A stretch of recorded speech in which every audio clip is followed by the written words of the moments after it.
नमस्कार दोस्तों, जय श्री श्याम। तो अपना टॉपिक चल रहा था अशोक और उसके उत्तराधिकारी।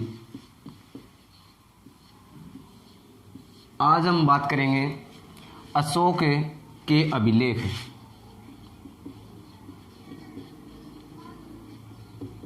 अशोक के अभिलेख यानी अशोक महान किस लिए हुआ था, अभिलेखों के कारण ही है वो, उनकी मान्यता है वो मानी जाती है। और अशोक के अभिलेखों की बात करें तो अशोक ने अनेक सारे अभिलेख है वो लिखवाए थे और उसी अभिलेखों के कारण क्या है वो एक महान शासक बना था। ठीक है, अशोक के अभिलेखों की बात करें तो सबसे पहले बात करते हैं अपने अभिलेख कितने प्रकार के हैं, क्या क्या है, कौन कौन से अभिलेख आते हैं। तो दोस्तों देखिए, एक होता है शिलालेख। शिलालेख और एक होता है स्तंभ लेख और एक होता है गुहा लेख। अब देखिए, यानी शिलालेख जो पत्थरों पे लिखा हुआ जो लेख है वो क्या कहलाता है, शिलालेख कहलाता है। यानी पत्थरों पर लिखा हुआ, पत्थरों पर लेख है वो क्या कहलाता है, शिलालेख कहलाता है। स्तंभ लेख यानी किसी दीवार का जो स्तंभ यानी खंबा होता है उसको क्या कहा जाता है, स्तंभ कहा जाता है। यानी उस खंबे के ऊपर लिखा हुआ, उस स्तंभ के ऊपर लिखा हुआ लेख क्या कहलाता है, स्तंभ लेख कहलाता है। किसी गुफा यानी जो अशोक ने क्या है आजीविकों के लिए दान में दी थी, गुफाएं हैं वो दान में दी थी और उस गुफाओं का उल्लेख है उन्होंने क्या है लेख के माध्यम से किया था। तो उस गुफाओं का जो लेख है वो क्या कहलाता है, गुहा लेख कहलाता है। ठीक है, तो अपने बात करते हैं शिलालेख, स्तंभ लेख और गुहा लेख। यानी तीन अलग अलग जो इनके भाग है और अलग अलग उन्होंने क्या है अपने जो प्रचलित है यानी उन्होंने वो लिखवाए थे। तो सबसे पहले दोस्तों देखिए, अपने बात करेंगे कि यानी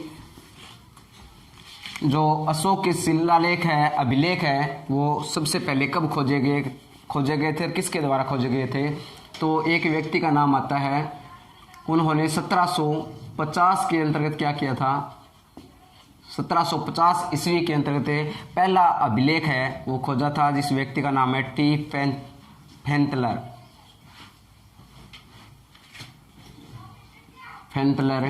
यानी टी फैंतलर के द्वारा सबसे पहला अभिलेख है वो कब खोजा गया था, 1750 के अंतर्गत है वो खोजा गया था। 1837 की बात करें तो 1837 में सबसे पहले है वो क्या है, जेम्स प्रिंसेप नामक व्यक्ति के द्वारा क्या किया गया था, अशोक का सबसे पहला अभिलेख है वो पढ़ा गया था। यानी लिपि का ज्ञान है वो सबसे पहले कब हुआ था, 1837 के अंतर्गत। किस व्यक्ति के द्वारा, जेम्स प्रिंसेप के द्वारा। पहले सबसे पहले किसके द्वारा खोजा गया था, टी फैंथलर के द्वारा खोजा गया था 1750 के अंतर्गत। ठीक है, अब बात करते हैं एक और आता है 1915 के अंतर्गत, बिडल महोदय के द्वारा एक अभिलेख खोजा गया था जिसका नाम था मास्की अभिलेख। कौन सा था, मास्की अभिलेख है वो खोजा गया था। ठीक है, ये तो थी खोजकर्ताओं की बात है। और अब बात करेंगे अपने शिलालेख और अभिलेखों की बात करेंगे। इसके अंतर्गत देखिए, शिलालेख है वो क्या है, दो अलग अलग भाग के अंतर्गत है। एक तो शिलालेख है वृहद शिलालेख, क्या है, वृहद शिलालेख, और एक आता है लघु शिलालेख। यानी बड़े बड़े पत्थरों के ऊपर जो लिखा हुआ लेख है वो क्या कहलाता है, वृहद शिलालेख कहलाता है। छोटे पत्थरों के टुकड़ों पर लिखा हुआ लेख है वो क्या कहलाता है, लघु शिलालेख कहलाता है। ठीक है, तो शिलालेखों की बात करें तो वृहद शिलालेखों की संख्या है वो कितनी बताई गई है, 14 मानी जाती है। और लघु शिलालेख है वो क्या है, अनगिनत है, यानी उनको कोई अपने जो गिनती नहीं कर सकते। इसके बाद स्तंभ लेखों की बात करें तो स्तंभ लेख भी क्या है, दो अलग अलग भागों के अंतर्गत है, वृहद स्तंभ लेख और लघु स्तंभ लेख। और वृहद स्तंभ लेखों की संख्या है वो कितनी है, 7 है। और गुहा लेखों की बात करें तो गुहा लेखों की जो संख्या है वो कितनी बताई गई है। अशोक ने 4 गुफाओं का है वो निर्माण करवाया था। ठीक है, तो अपने सबसे पहले बात करते हैं वर्ध शिलालेख, यानी कौन कौन से वर्ध शिलालेख है और कहाँ कहाँ से वो प्राप्त हुए। अब देखिए दोस्तों, वर्ध शिलालेखों की बात करें तो संख्या के अंतर्गत कितने हैं, 14 है, और 14 के जो शिलालेख है वो कितने स्थानों से प्राप्त हुए, 8 स्थानों से प्राप्त हुए, यानी 8 अलग अलग स्थानों से है वो क्या है, 14 शिलालेख है वो प्राप्त हुए। ठीक है, इसके अंतर्गत देखिए पहले अपने जिक्र कर लेते हैं छोटी सी एक बार। पहला जो शिलालेख आता है, देखिए एक तो आता है शाहनवाज गढ़ी। ठीक है, ये कहाँ पे पड़ता है, पेशावर पाकिस्तान के अंतर्गत पड़ता है। पेशावर पाकिस्तान के अंतर्गत पड़ता है, यानी पहला शिलालेख है वो कौन सा है, शाहनवाज गढ़ी। कहाँ पे पड़ता है, पेशावर पाकिस्तान के अंतर्गत पड़ता है। अब देखिए ये सबसे पहले कब खोजा गया था, 1836 ईस्वी के अंतर्गत खोजा गया था। किस व्यक्ति के द्वारा खोजा गया था, कोर्ट नामक एक इतिहासकार के द्वारा है वो क्या है, इसकी खोज की गई थी। दूसरा आता है मानसेहरा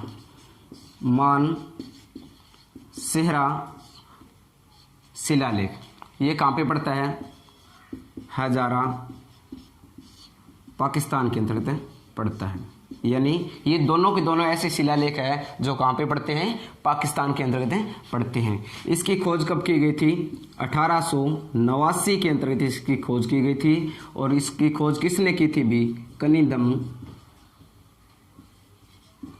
के द्वारा इसकी खोज की गई थी। ठीक है, तीसरा देखिए, तीसरा शिलालेख की बात करें अपने तो तीसरा शिलालेख है कालसी। और कालसी कहाँ पे पड़ता है भी, देहरादून में पड़ता है। ठीक है, और देहरादून कहाँ पे है, उत्तराखंड में।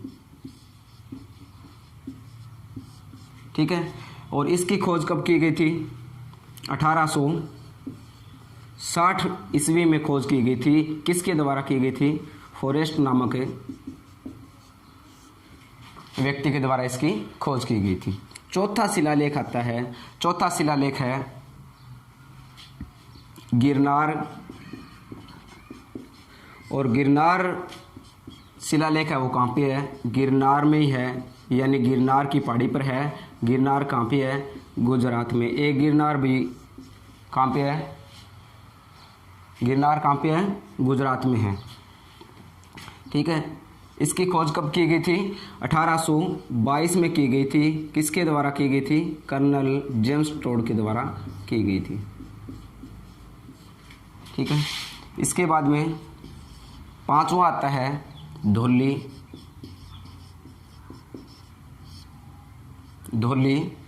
शिलालेख आता है। और धौली शिलालेख कहाँ पे पड़ता है, पूरी उड़ीसा में पड़ता है। कहाँ पे पड़ता है, पूरी उड़ीसा में पड़ता है। ठीक है, और इसकी खोज कब की गई थी, 1837 ईस्वी में इसकी खोज है वो की गई थी। किसके व्यक्ति के द्वारा की गई थी, किट्टो नामक इतिहासकार के द्वारा इसकी खोज की गई थी। ठीक है, इसके बाद में छठा आता है शिलालेख, और छठा शिलालेख है जोगढ़। कौन सा शिलालेख है, जोगढ़ शिलालेख है। और जोगढ़ कहाँ पे पड़ता है अभी, गंजाम उड़ीसा में पड़ता है। कहाँ पे पड़ता है, गंजाम उड़ीसा में पड़ता है। और इसकी खोज कब की गई थी, 1850 ईस्वी में की गई थी। किसके द्वारा की गई थी, इलियट के द्वारा। किसके द्वारा की गई थी, इलियट के द्वारा है वो इसकी खोज की गई थी। सातवां आता है एरगुडी शिलालेख आता है। और एरगुडी शिलालेख है वो कहाँ पे पड़ता है, कर्नूल आंध्र प्रदेश के अंतर्गत पड़ता है। आंध्र प्रदेश में पड़ता है। ठीक है, और इसकी खोज कब की गई थी, 1929 ईस्वी में इसकी खोज की गई थी। और किसके द्वारा की गई थी? अनु घोष के द्वारा। किसके द्वारा की गई थी? अनु घोष के द्वारा की गई थी। एक और बच गया, 8वां शिलालेख है। और 8वां शिलालेख कौन सा है? सोपारा शिलालेख है। और सोपारा शिलालेख कहाँ पे? भी थाना महाराष्ट्र में, महाराष्ट्र में। ठीक है। और इसकी खोज कब की गई थी? 1882 में इसकी खोज की गई थी। किसके द्वारा की गई थी? भगवान लाल के द्वारा इसकी खोज की गई थी। तो दोस्तों देखिए, एक बार दोबारा देख लीजिए। यानी शिलालेखों की संख्या की बात करें तो वर्ध शिलालेख संख्या में कितने हैं? 14 शिलालेख है। कितने स्थानों से प्राप्त हुए?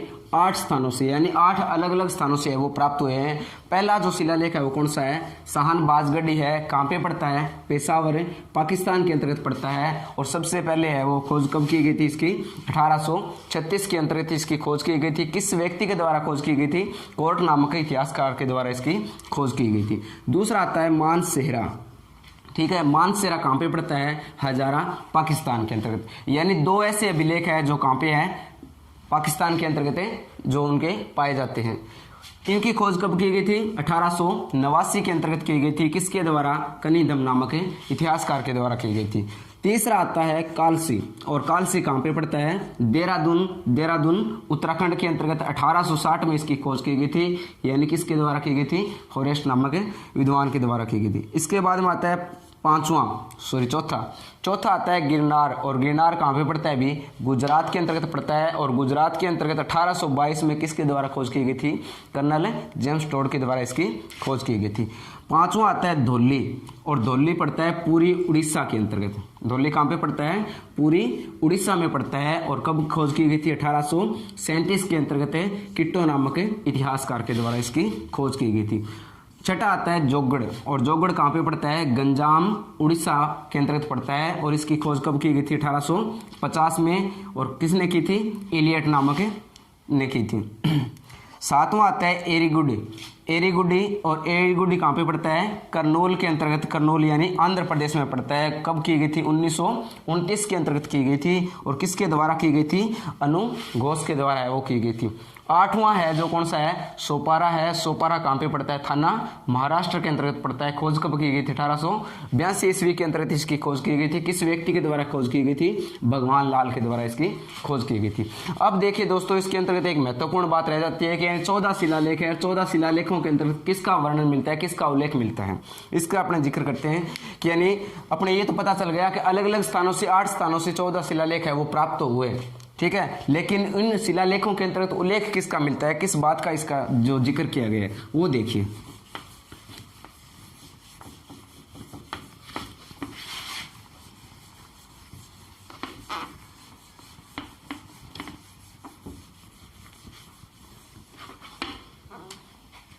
चौदह शिलालेखों की बात करें तो 1, 2, 3, 4, 5, 6, 7,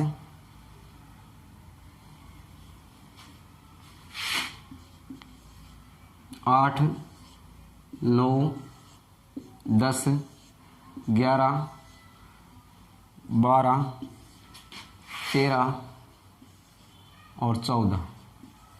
ठीक है। इसके अंतर्गत देखिए, अब आप कहोगे कि 14 शिलालेख बहुत ज़्यादा हो जाते हैं, याद करने में कठिनाई होगी। लेकिन आपको क्या है, 2 ही शिलालेख महत्वपूर्ण है, 2 ही शिलालेख याद रखने हैं। और बाकी याद रखो तो बहुत ही अच्छी बात है, लेकिन 2 तो इंपॉर्टेंट है, मोस्ट इंपॉर्टेंट, यानी 2 शिलालेख तो याद करने पड़ेंगे। अब देखिए अपने बात कर लेते हैं, 2 इंपॉर्टेंट है, पहले इनकी बात कर लेते हैं। 13वां शिलालेख क्यों इंपॉर्टेंट है? 13वें शिलालेख के अंतर्गत बात करें तो 13वें शिलालेख के अंतर्गत अशोक ने लिखवाया था कि यानी 13वें शिलालेख में क्या किया था उन्होंने, राज्याभिषेक के 8वें वर्ष के बाद 9वें वर्ष में क्या किया था उन्होंने, कलिंग युद्ध किया था। क्या किया था? कलिंग विजय की थी। इसका उल्लेख कहाँ पे मिलता है? 13वें शिलालेख के अंतर्गत इसका उल्लेख मिलता है। देखिए कलिंग का शासक कौन था, नंदराज नामक व्यक्ति था, नंदराज नामक व्यक्ति था। और उस कलिंग का जो शासक है यानी कलिंग युद्ध के दौरान है वो नंदराज की क्या हो गई थी, मृत्यु हो गई थी, यानी वीरगति को प्राप्त हो गया था। कि ये कब पूछा जाता है, यानी 13वां शिलालेख के अंतर्गत उल्लेख इसका मिलता है राज्याभिषेक के कौन से वर्ष से, 8वें वर्ष यानी 261 ईसा पूर्व में। ठीक है, राज्याभिषेक के क्या किया गया था, 8वें वर्ष के बाद में 9वें वर्ष में क्या की गई थी, कलिंग विजय की गई थी और नंदराज नामक शासक है वो कलिंग का शासक था, इसका उल्लेख मिलता है। 8वें शिलालेख के अंतर्गत किसका उल्लेख किया गया, देखिए अशोक कहता है कि मैं राज्याभिषेक के 10वें वर्ष कहाँ गया था, बोध गया था। कहाँ गया था, बोध गया था। यानी पहली धार्मिक यात्रा कहाँ की थी उन्होंने, बोध गया की थी। क्यों की थी कि यानी महात्मा बुद्ध है उन्होंने जो ज्ञान प्राप्त कहाँ पे किया था, बोध गया के अंतर्गत ज्ञान की प्राप्ति हुई थी। इसीलिए महात्मा बुद्ध की ज्ञान प्राप्ति के स्थल पर अशोक कब गया था, राज्याभिषेक के कौन से वर्ष में, 10वें वर्ष में कहाँ गया था, बोध गया था। यानी दो ऐसे महत्वपूर्ण है जो शिलालेख है जिसको याद करने ही पड़ेंगे।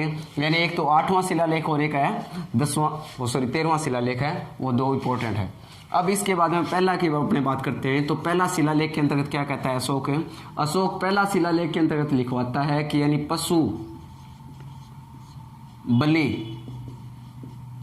के ऊपर क्या होनी चाहिए, रोक होनी चाहिए। पशु बलि पर क्या होनी चाहिए, रोक होनी चाहिए। ठीक है, अगर किसी भी आवश्यकता पड़ने पर उत्सव या किसी त्योहार पर क्या कर सकते हैं, जो एक हिरण व 2 मोर का है वो क्या कर सकते हैं, शिकार कर सकते हैं। इसके बाद में क्या है दूसरा, देखिए पशु प्लस में मानव चिकित्सा सेवा, निःशुल्क चिकित्सा सेवा है वो किसके द्वारा शुरू की गई थी, अशोक के द्वारा शुरू की गई थी। तो दोस्तों एक बात और याद रखना कि यानी अशोक पहला जो भारत के अंतर्गत शासक हुआ है जिसने क्या किया था, पशु प्लस में मानव दोनों की निःशुल्क चिकित्सा व्यवस्था है वो क्या की थी, उन्होंने शुरू की थी। इसके बाद में अशोक के बाद में आता है एक फिरोज तुगलक आता है, दूसरा आता है फिरोज तुगलक और तीसरा आता है जहांगीर। ठीक है, और उसके बाद में कांग्रेस सरकार ने क्या किया था, निःशुल्क चिकित्सा व्यवस्था की है वो शुरुआत की थी। ठीक है, तो पहला शासक कौन था, अशोक था। उसके बाद में तीसरे के अंतर्गत देखिए 3 के अंतर्गत 3 में 5 यानी तीसरे शिलालेख में क्या करवाता है, 5 अधिकारियों की नियुक्ति करता है, 5 अधिकारियों तीसरे के अंतर्गत कहता है कि 3 अधिकारियों की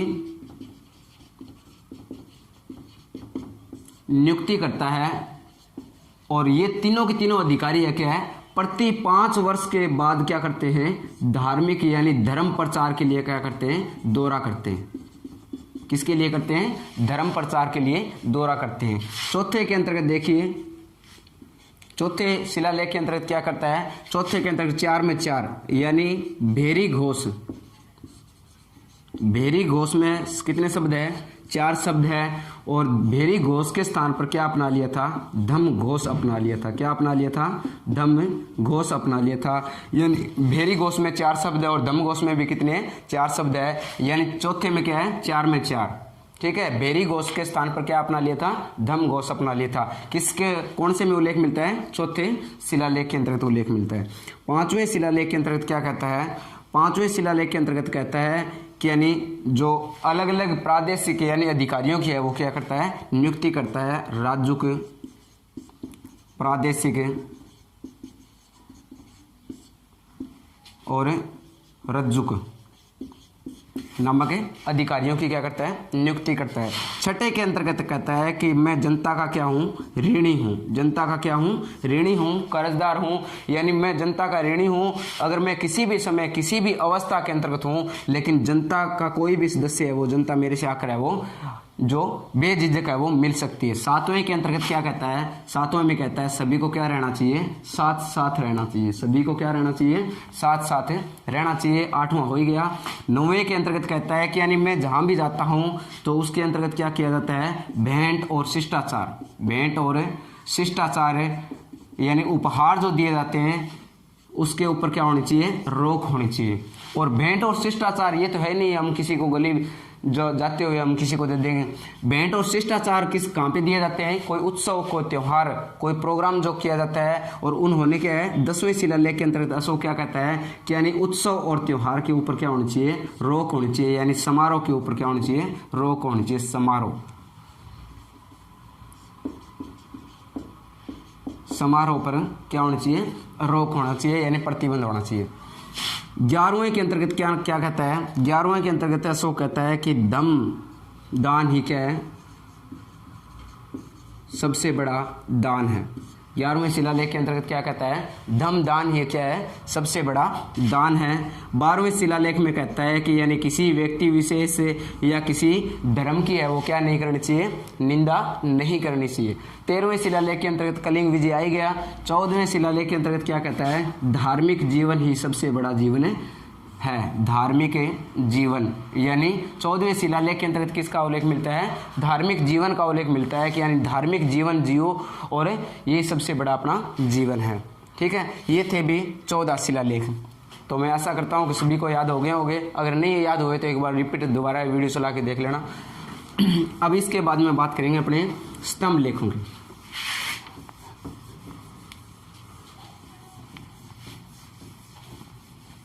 ये तो थे शिलालेख यानी वर्ध शिलालेख है। और इसके बाद में बात करते हैं लघु शिलालेखों की। लघु शिलालेख, और लघु शिलालेख के अंतर्गत मैं आपको कुछ नाम बता देता हूं, वैसे तो बहुत सारे हैं। लघु शिलालेख की बात करते हैं तो एक मिलता है रूपनाथ, कहां पे मिलता है, जबलपुर, जबलपुर मध्य प्रदेश के अंतर्गत मिलता है। कहाँ पे मिलता है, जबलपुर मध्य प्रदेश के अंतर्गत मिलता है। दूसरा जो लघु शिलालेख है वो कौन सा है, गुर्जरा, कहाँ पे मिलता है, दतिया में मिलता है। दतिया कहाँ पे पड़ता है, मध्य प्रदेश के अंतर्गत पड़ता है, यानी एमपी में पड़ता है। तीसरा है वो कौन सा है, सहसाराम, तीसरा लघु शिलालेख है वो कौन सा है, सहसाराम। और सहसाराम कहाँ पे पड़ता है, बिहार में पड़ता है। ठीक है, चौथा देखिए, चौथा आता है भाबरू। भाबरू शिलालेख है यानी लघु शिलालेख है, वो कहाँ पे पड़ता है, बेराठ जयपुर में पड़ता है। और पांचवा शिलालेख है वो कहाँ पे पड़ता है, पांचवा शिलालेख है वो कौन सा है, मास्की, रायचूर, कर्नाटक में। यानी मास्की शिलालेख है वो कहाँ पे है, रायचूर कर्नाटक में है। छठा शिलालेख देखिए, निठूर, और निठूर कहाँ पे पड़ता है, निठूर पड़ता है मैसूर कर्नाटक में। उसके बाद में सातवां आता है उदयगोलम, उदयगोलम। और उदयगोलम कहाँ पे पड़ता है, बेलारी कर्नाटक में। और आठवां देखिए सनाती, और सनाती कहाँ पे पड़ता है, गुलबर्गा कर्नाटक में। ठीक है, ये 8 है वो क्या है, लघु शिलालेख है, यानी छोटे छोटे जो पत्थरों के ऊपर लिखा हुआ जो लेख है वो क्या है, अलग अलग जो 8 है वो शिलालेखों की अपनी गणना करते हैं। तो इसके अंतर्गत देखिए, 8 के अंतर्गत एक बार दोबारा रिपीट कर लीजिए। रूपनाथ कहाँ पे पड़ता है, जबलपुर मध्य प्रदेश में। गुर्जरा दतिया मध्य प्रदेश के अंतर्गत। सहसाराम बिहार। भाबरू विराट जयपुर के अंतर्गत है। मास्की रायचूर कर्नाटक के अंतर्गत, यानी ये सारे के चारों है वो क्या कहाँ पे पड़ते हैं, जो कर्नाटक के अंतर्गत पड़ते हैं, नेठूर, उदेगोलम। और एक बात और याद रख लेना कि यानी गुर्जरा है और मास्की, उदेगोलम और निठूर, ये 4 ऐसे अभिलेख है जिसका नाम है वो क्या है, इसके अंतर्गत नाम है वो क्या मिलता है, अशोक का नाम है अशोक मिलता है, और बाकी किसी जो अभिलेखों के अंतर्गत अशोक का नाम अशोक नहीं मिलता है। ये हो गए अपने शिलालेख कंप्लीट। ठीक है दोस्तों, इसके बाद में देखते हैं अपने स्तंभ लेख।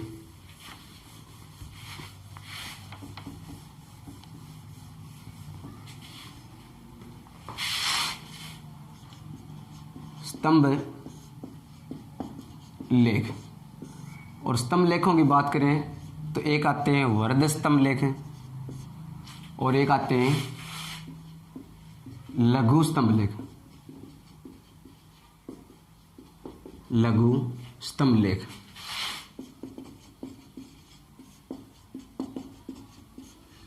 ठीक है। वर्ध स्तंभ लेख कितने हैं, संख्या के अंतर्गत है, कितने हैं, 7 है। तो पहले अपने 7 की बात कर लेते हैं। इसके लिए एक ट्रिक है, RL ने क्या की, PMT, क्या की, PMT की थी। RL का आप जो भी आप नाम लेना चाहते हो ले सकते हो, रोशनलाल, रामलाल, जो भी आप लेना चाहते हो ले सकते हो। यानी RL ने क्या की, PMT की थी। इसके अंतर्गत ही क्या आ जाएंगे, सारे के सारे 6 स्थानों से क्या प्राप्त हुए, 7 है वो जो स्तंभ लेख है वो प्राप्त हुए। इसके अंतर्गत देखिए कौन कौन सा है, PMT सोल्व कर लेते हैं पहले अपने। पहला P से क्या हो गया, प्रयाग, 1 नंबर देखिए, प्रयाग स्तंभ लेख, स्तंभ लेख, ठीक है। और प्रयाग स्तंभ लेख कहाँ पे अशोक ने स्थापित करवाया था, कौशाम्बी में। कहाँ पे स्थापित करवाया था, कौशाम्बी में स्थापित करवाया था। लेकिन अकबर के समय में क्या है, अकबर के समय में जहांगीर ने इसे कहाँ पे स्थापित करवा दिया, इलाहाबाद के किले में स्थापित करवा दिया। इलाहाबाद के किले में क्या करवा दिया, स्थापित करवा दिया था। एक बार दोबारा देख लेना, प्रयाग स्तंभ लेख अशोक ने कहाँ पे स्थापित करवाया था, कौशाम्बी में स्थापित करवाया था।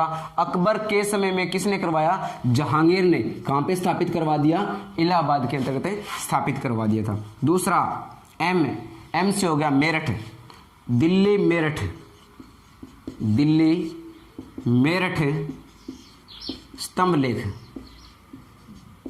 स्तंभ लेख, यानी अशोक ने मेरठ के अंतर्गत है वो क्या करवाया था, जो स्तंभ लेख है स्थापित करवाया था। लेकिन फिरोज तुगलक ने क्या करवा दिया, फिरोज तुगलक ने क्या करवा दिया था, इसे दिल्ली में स्थापित करवा दिया था। यानी फिरोज शाही अपने महल के अंतर्गत है वो क्या करवा दिया था, स्थापित करवा दिया था। तीसरा आता है टोपरा, दिल्ली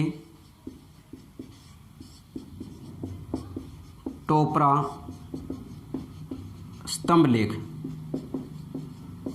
और दिल्ली टोपरा पड़ता है भी अंबाला हरियाणा के अंतर्गत। यानी अशोक ने कहाँ पे स्थापित करवाया था, टोपरा अंबाला हरियाणा में स्थापित करवाया था। लेकिन फिरोज तुगलक ने क्या करवा दिया, इसे दिल्ली के अंतर्गत स्थापित करवा दिया था।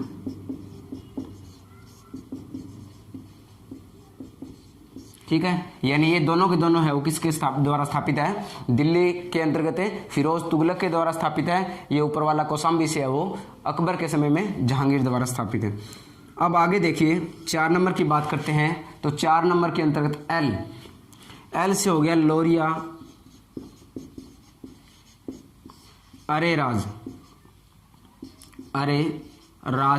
और लोरिया अरे राज पड़ता है भी चंपारण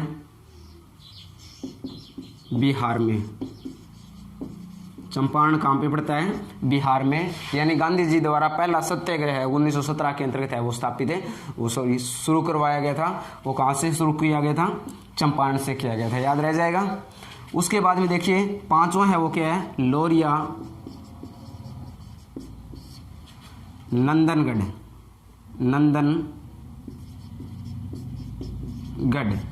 और लोरिया नंदनगढ़ भी कहाँ पे है, चंपारण बिहार में पड़ता है। छठा देखिए छठे के अंतर्गत क्या आएगा, आर, आर से हो गया रामपुरवा। छठा शिलालेख, वो सॉरी स्तंभ लेख है वो कौन सा है, रामपुरवा स्तंभ लेख है। और रामपुरवा स्तंभ लेख कहाँ पे पड़ता है, चंपारण बिहार में पड़ते हैं। ठीक है, और रामपुरवा से है वो 2 स्तंभ लेख प्राप्त हुए हैं, एक तो सिंह की आकृति का प्राप्त हुआ है और एक वर्षभ की आकृति का प्राप्त हुआ है। यानी एक तो सिंह की आकृति का है और एक क्या है, वर्षभ की आकृति का है। तो ये दोनों के दोनों शिलालेख है वो क्या है, कहाँ से प्राप्त हुए, रामपुरवा से प्राप्त हुए। यानी कुल मिला के 6 स्थानों से है वो कितने जो स्तंभ लेख प्राप्त हुए हैं, 7 स्तंभ लेख है वो प्राप्त हुए। लघु स्तंभ लेखों की बात करें अपने, तो लघु स्तंभ लेखों की बात करते हैं। लघु स्तंभ लेखों के अंतर्गत एक तो आता है सांची, एक आता है सारनाथ और एक आता है कौशाम्बी। इन तीनों के अंतर्गत किसका जो उल्लेख किया गया है, यानी अशोक द्वारा लघु स्तंभ लेख लिखवाए गए थे। सांची है, सारनाथ है, कौशाम्बी है। ठीक है, ये ऐसे 3 लघु स्तंभ लेख है जिसके अंतर्गत उल्लेख मिलता है, वो किसका उल्लेख मिलता है, संघ भेद रोकने का। संघ भेद रोकने संबंधी आदेश है वो लिखे गए। ठीक है, तीनों के अंतर्गत। एक बात और याद रख लेना, ये जो कौशाम्बी जो लघु स्तंभ लेख है, इस कौशाम्बी लघु स्तंभ को क्या कहा जाता है, रानी का, यानी रानी का अभिलेख भी कहा जाता है। क्यों कहा जाता है, क्योंकि अशोक की जो पत्नी थी, कौन सी पत्नी, कारुवाकी, कौन सी पत्नी, कारुवाकी के द्वारा क्या दिया गया था, दान में दिया गया था। यानी ये जो कौशाम्बी जो स्तंभ लघु स्तंभ लेख है वो अशोक की पत्नी कारुवाकी के द्वारा क्या किया गया था, दान में दिया गया था भिक्षुओं के लिए। और उसी के लिए क्या है उन्होंने, इसीलिए उसको कहा जाता है रानी का अभिलेख भी कहा जाता है। यानी कौशाम्बी का लघु स्तंभ लेख भी कहा जाता है और रानी का अभिलेख भी कहा जाता है। ठीक है, इसके बाद में लघु स्तंभ लेख है, एक है रुमनदेई, और रुमनदेई पड़ता है भी लुम्बिनी में, तेराई नेपाल में पड़ता है लुम्बिनी। ठीक है, और रुमनदेई अभिलेख के अंतर्गत किसकी चर्चा की गई है, कर संबंधी चर्चा है वो, कर संबंधी चर्चा की गई है। ठीक है, कहते हैं कि लुम्बिनी के अंतर्गत क्या है कि यानी जो कर है वो घटाकर, यानी कितना कर दिया गया था, 1/8 है वो कर लागू कर दिया गया था। यानी जो कर उसके अंतर्गत इसकी चर्चा की गई है। रुमनदेई एकमात्र ऐसा अभिलेख है जिसके अंतर्गत किसकी चर्चा की जाती है, आर्थिक चर्चा की जाती है। और बाकी सभी स्तंभ लेख या अभिलेखों के अंतर्गत है, बाकी सभी अभिलेखों में किसकी जो चर्चा की गई है, किसका विषय आता है, प्रशासनिक विषय आता है, प्रशासनिक विषय रहा है। ठीक है, यानी रुमनदेई एकमात्र ऐसा अभिलेख है जिसके अंतर्गत उल्लेख किसका मिलता है, आर्थिक गणना का उल्लेख मिलता है। बाकी सारे जो स्तंभ लेख है, शिला लेख है, उन सभी के अंतर्गत किसका उल्लेख मिलता है, प्रशासनिक गणना मिलती है। ठीक है, एक इसके बाद में आता है निगलवा, इसे निगाली सागर भी कहा जाता है, निगाली सागर भी कहा जाता है। और निगाली सागर के अंतर्गत या निगलवा के अंतर्गत है जो उल्लेख मिलता है, कनकपुर के स्तूप की चर्चा की गई है। यानी कनकपुर ऋषि नामक जो हुआ करता था उसके स्तूप की है वो क्या की गई है, चर्चा की गई है। ये है थे लघु स्तंभ लेख। ठीक है, अगर एक बार समझ में नहीं आया तो इसको एक बार दोबारा शुरू करके देख लेना, वीडियो को दोबारा से अच्छे से देख लेना, स्क्रीनशॉट भी ले सकते हो आप, इसके साथ साथ में आप नोट्स भी बना लेना। ठीक है, तो उसको ये समझ में आ जाएंगे, ऐसी कोई बात नहीं है। ये थे लघु स्तंभ लेख। ठीक है, अब थोड़ा सा और बचा है अपने, एक टॉपिक रह गया गुहा लेख। तो गुहा लेखों की बात करें अपने,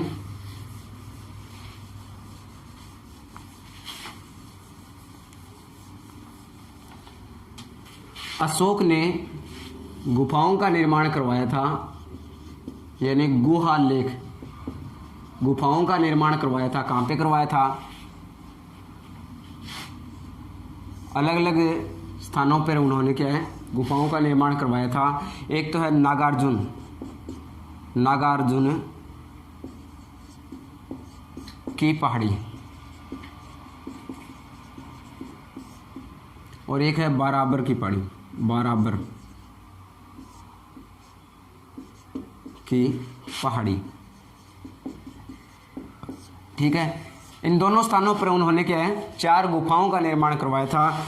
4 गुफाएं हैं, वो कौन कौन सी है? एक तो है कर्ण, दूसरी है चौपड़, और तीसरी है सुदामा, और चौथी है वो कौन सी है? विसो झोंपड़ी, विसो झोंपड़ी। ठीक है, तो देखिए इसके लिए एक छोटी ट्रिक है, अगर याद नहीं रहे तो आसानी से है, देख लेना। कर्ण, चौपड़, सुदामा कहाँ पे रहते थे? झोंपड़ी में रहते थे। कहाँ पे रहते थे? झोंपड़ी में रहते थे। चारों गुफाओं के नाम याद रह जाएंगे, यानी कर्ण, चौपड़, सुदामा कहाँ पे रहते थे? झोंपड़ी में रहते थे। अशोक के द्वारा है वो गुफाएं, जो सभी गुफाओं के नाम है वो याद रह जाएंगे। ये थे अशोक की गुफा। ठीक है, अब छोटी सी बात और रह गई अपने,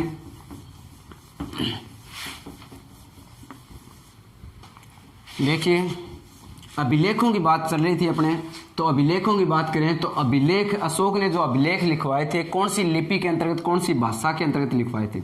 लिपि की बात करें या भाषा की बात करें तो देखिए अपने भारत है वो किसका है? वर्मा जी का है। भारत किसका है अभी? वर्मा जी का है। तो साधारण सी बात है, भारत के अंतर्गत संचालित यानी जितने भी भारत में जो लेख लिखवाए गए थे उस लेखों की लिपि है वो कौन सी रही थी? बर्मी लिपि रही थी। कौन सी लिपि रही थी? बर्मी लिपि रही थी। ठीक है, और भाषा कौन सी रही थी? प्राकृत भाषा रही थी। ठीक है, याद रह जाएगा। भारत किसका है? वर्मा जी का है। और भारत के अंतर्गत लिपि, अशोक के द्वारा लिपि कौन सी रखी गई थी? बर्मी लिपि रखी गई थी। भाषा कौन सी रखी गई थी? प्राकृत भाषा रखी गई थी। ठीक है, अब उसके बाद में बात करते हैं अपने, एक आता है शाहनबाज गढ़ी, शाहनबाज गढ़ी, और एक आता है मानसेहरा। दोनों के दोनों कहाँ पे पड़ते हैं? पाकिस्तान के अंतर्गत है। और इन दोनों की लिपि है वो क्या रही है? खरोष्टी लिपि रही है। कहाँ की क्या लिपि रही है? खरोष्टी लिपि रही है। ठीक है, इसके बाद में देखिए एक है तक्षशिला व लमघान, तक्षशिला व लमघान, या इसको लमघान को लंपक भी कहा जाता है। क्या कहा जाता है? लंपक भी कहा जाता है। और लमघान या लंपक वर्तमान के अंतर्गत पड़ता है कहाँ पे? अफगानिस्तान के अंतर्गत, अफगानिस्तान के अंतर्गत, अफगानिस्तान के अंतर्गत पड़ता है। और इसकी लिपि है वो कौन सी रही है? अरेमाइक लिपि रही है, अरेमाइक लिपि रही है।